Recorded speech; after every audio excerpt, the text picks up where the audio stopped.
waxa sharaf weyn ahayd maalintii la isku darsanayay inaan goobjoog ahaa mas'uul ahaa sida maxamed oo sheegtay waxaan ahaa ku-xigeenka dhiisiga Hargeysa.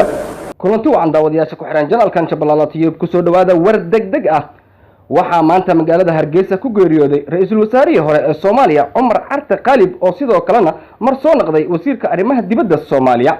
Cumar Carte Qalib ayaa bilihii ugu dambeeyay ku xanuunsanaa magaalada Hargeysa ee caasimadda Soomaaliland, halkaasi oo dhawaan uu ugu safray wiilkiisa Maxamed Cumar Carte oo kamid ahaa xildhibaanada golaha shacabka balse iscasilay. Cumar ayaa Allah u naxariistay waxa uu xilka ra'iisul wasaaraha Soomaaliya soo qabtay burburkii kadib, gaar ahaan dawladii madaxweyne Ali Mahdi Maxamed. geerida Cumar Qalib ayaa sidoo kale wax war ka soo saartay dawladda federaalka Soomaaliya iyadoo ka tacsiyeysay geerida ku timid ra'iisul wasaarihii hore Soomaaliya, isla markaana ku sifeysay inuu ahaa oday guurti ah oo door muuqda kaga jira sooyaalka dalka.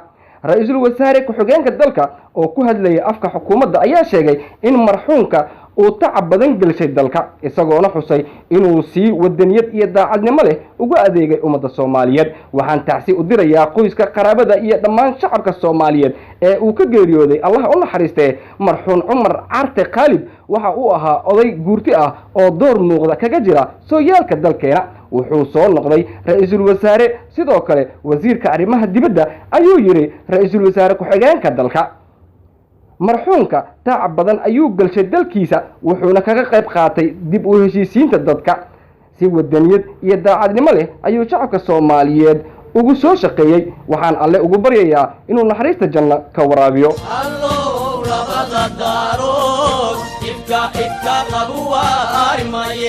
آخر خنانيو